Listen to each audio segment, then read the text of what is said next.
शिवसेना पदाधिकारी और शिरडी ट्रस्ट के सदस्य राहुल कनाल के यहां आयकर विभाग ने आज छापे मारे हैं। तो ये इससे शिवसेना काफी भड़की हुई है। राहुल कनाल आदित्य ठाकरे के करीबी माने जाते हैं। आज शाम संजय राउत की प्रेस कॉन्फ्रेंस हो रही है और उससे पहले ये छापेमारी की गई है।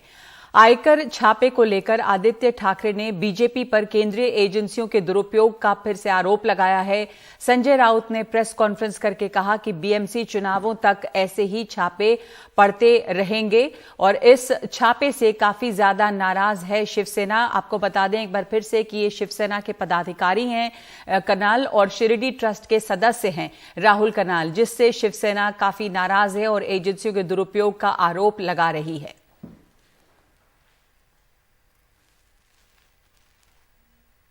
महाराष्ट्रावर आधी देखील अशी आक्रमणं झालेली आहेत। हे दिल्लीचं आक्रमणच आहे। आपण बघत असाल गेल्या काही महिन्यांमध्ये जेव्हा इथे निवडणूक लागेल असं कळायला लागलं आणि महाविकास आघाडीची भाजपला भीती वाटायला लागली तेव्हापासून हे सुरू आहे। हे यूपीमध्ये असं केलेलं, हैदराबादमध्ये केलेलं, बंगालमध्ये केलेलं, आता महाराष्ट्रात निवडणुका येऊ राहिलेल्या आहेत म्हणून इथे सुरू आहे। हा भाजपची एक प्रचार यंत्रणाच झालेली आहे। या सगळ्या सेंट्रल एजन्सीज महाराष्ट्र झुकणार नाही आणि महाराष्ट्र थांबणार नाही। रेड्स के ऊपर रेड्स, तो हमने सोचा हम भी एक रेड डालें। हमको भी अधिकार है घुसने का। अगर हमारे घर में कोई घुस रहा है तो मुंबई में, महाराष्ट्र में शिवसेना को भी अधिकार है घुसने का, घुसाने का। और मुझे तो लगता है कि जब तक ये बीएमसी चुनाव नहीं होते हैं तब तक हर वार्ड में रेड हो, आईटी हर वार्ड में, हर शाखा में। अब यही काम आईटी को या सेंट्रल एजेंसी को, ईडी और आईटी, यही एक काम उनके हाथ में रहा है कि जहां जहां शिवसेना का कार्यकर्ता है, जहां जहां शिवसेना की शाखा है, जहां जहां शिवसेना के लोग चुनाव लड़ने जा रहे हैं वहां रेड्स करें। सिर्फ शिवसेना या तृणमूल कांग्रेस,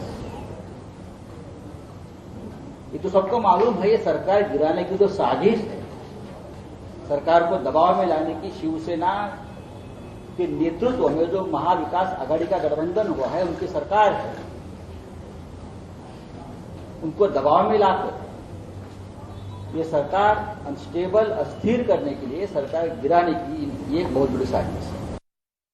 हमारे साथ इस वक्त जुड़ रहे हैं मेरे सहयोगी सोहित मिश्रा। सोहित, संजय राउत का ये आरोप है कि बल्कि शिवसेना का आरोप है और संजय राउत ने इस बात को दोहराया है कि इस तरह से रेड के ऊपर रेड पड़ रहे हैं और ये जो है इसको बीएमसी चुनाव से जोड़ा भी जा रहा है। शायद आरोप ये भी लगाए गए हैं कि कुछ जो लोग हैं वो बीजेपी के टिकट पे चुनाव लड़ रहे हैं और इस तरह की जो ये पूरे छापेमारी दोबारा शुरू हुई है, इसके पीछे किस तरह का मोटिव है इस समय? शिवसेना इसे लेकर काफी नाराज नजर आ रही है। तो प्रेस कॉन्फ्रेंस में और क्या क्या बातें सामने आई हैं? जी बिल्कुल, देखिए शिवसेना की ओर से सबसे पहले तो लगातार, और केवल शिवसेना नहीं, महाविकास आघाड़ी सरकार जो है वो लगातार आरोप लगाती रही है कि जो केंद्रीय जांच एजेंसीज हैं उनका दुरुपयोग किया जा रहा है, उनके जरिए कहीं ना कहीं दबाव बनाने की राजनीति की जा रही है। आज भी मैं आपको बताऊं कि मुंबई में ऐसे कई लोग हैं, मुंबई और महाराष्ट्र में, जहां पर आज भी लगातार छापेमारी की जा रही है।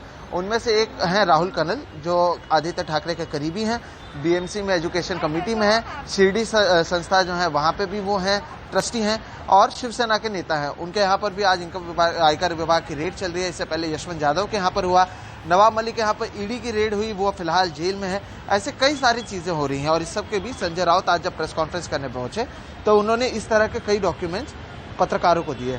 सबसे पहले उसमें प्रधानमंत्री नरेंद्र मोदी को लिखा हुआ पत्र है जिसमें उन्होंने बताया कि किस तरह से ईडी और जो दूसरी केंद्रीय एजेंसीज हैं वो हफ्ता वसूली का काम कर रही हैं, वो लोगों से, बड़े बड़े कंपनी से वसूली कर रही हैं।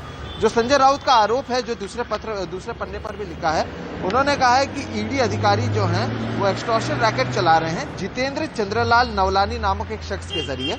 ये जो जितेंद्र नवलानी हैं, इनके 7 कंपनीज हैं और मुंबई और महाराष्ट्र में ऐसे कई सारे कंपनीज हैं जहां पर ईडी की ओर से छापेमारी शुरू होती है और उसके कुछ समय बाद जितेंद्र नवलानी के इन 7 कंपनीज में करोड़ों रुपए दिए जाते हैं। इस तरह से अगर आप आगे देखें तो करीबन 70 कंपनीज के नाम संजय राउत ने दिए हैं और साथ ही साथ बताया है कि 58 करोड़ रुपए से ज्यादा इन कंपनीज से वसूली की गई है, जो जितेंद्र नवलानी के इन 7 कंपनीज में दी गई है। हालांकि उन्होंने किसी का नाम नहीं लिया, लेकिन उन्होंने ये कहा कि आने वाले दिनों में 3 ईडी के अधिकारी जेल में भी जा सकते हैं। एक बड़ी बात जो उन्होंने कही वो ये है कि लगातार जिस तरह से वो आरोप लगा रहे थे, ये सारी जानकारी उन्होंने आज मुंबई पुलिस को दी है और मुंबई पुलिस ने भी इस मामले की जांच शुरू कर दी है। तो ये भी संभव हो सकता है कि आने वाले कुछ दिनों में ईडी के कुछ अधिकारियों से भी पूछताछ मुंबई पुलिस करे, क्योंकि अब हम जब संजय राउत को सुन रहे थे वो ये भी कह रहे थे कि किस तरह से अगर समन देने का अधिकार ईडी और दूसरे एजेंसीज के पास है तो वही अधिकार मुंबई पुलिस के पास भी है। तो कहीं ना कहीं एक बार फिर से केंद्र बनाम राज्य का जो मुद्दा है वो सामने आता हुआ नजर आ रहा है। लगातार पहले आरोप ये लगा था कि केंद्रीय जांच एजेंसीज के जरिए महाराष्ट्र सरकार हो, पश्चिम बंगाल की सरकार हो, उन पर दबाव बनाने की कोशिश की जा रही है और इसके जवाब में आज संजय राउत सामने आए हैं और ये भी कहा है कि आज जो जानकारी उन्होंने दी है वो केवल 10% जानकारी है। इस तरह के और भी कई सारी जानकारी लेकर वो सामने आएंगे और उन्होंने कहा कि जो ये पत्र उन्होंने पीएम मोदी को लिखा है, इस तरह के और भी पत्र वो लिखने वाले हैं। तो कहीं ना कहीं अब इनकी ओर से भी कई सारे आरोप लगाए गए हैं। अब देखना अहम होगा कि जब पुलिस से जांच शुरू करती है किन किन को बुलाया जाता है और जांच में क्या कुछ सामने आता है। बिल्कुल, तो ये कह रहे हैं कि जब तक चुनाव नहीं हो जाते इस तरह के छापे पड़ते रहेंगे, बीएमसी के चुनाव, ये भी कह रहे हैं। धन्यवाद आपका सोहित। और ये कहा जा रहा है कि ये एक तरह से दबाव है केंद्र सरकार की तरफ से राज्य सरकार पर और सरकार गिराना चाहते हैं और इस तरह के आयकर के छापे पड़ते रहेंगे। इस आयकर छापे को लेकर हंगामा मचा हुआ है और शिवसेना या पूरी महाविकास आघाड़ी जो है वो नाराज है। जिस तरह आदित्य ठाकरे के करीबी के घर पे छापे पड़े हैं, तो ये है इस वक्त ताजा खबर महाराष्ट्र की राजनीति से। ये भी कहा है संजय राउत ने कि केवल शिवसेना और टीएमसी पर ही छापे पड़ रहे हैं।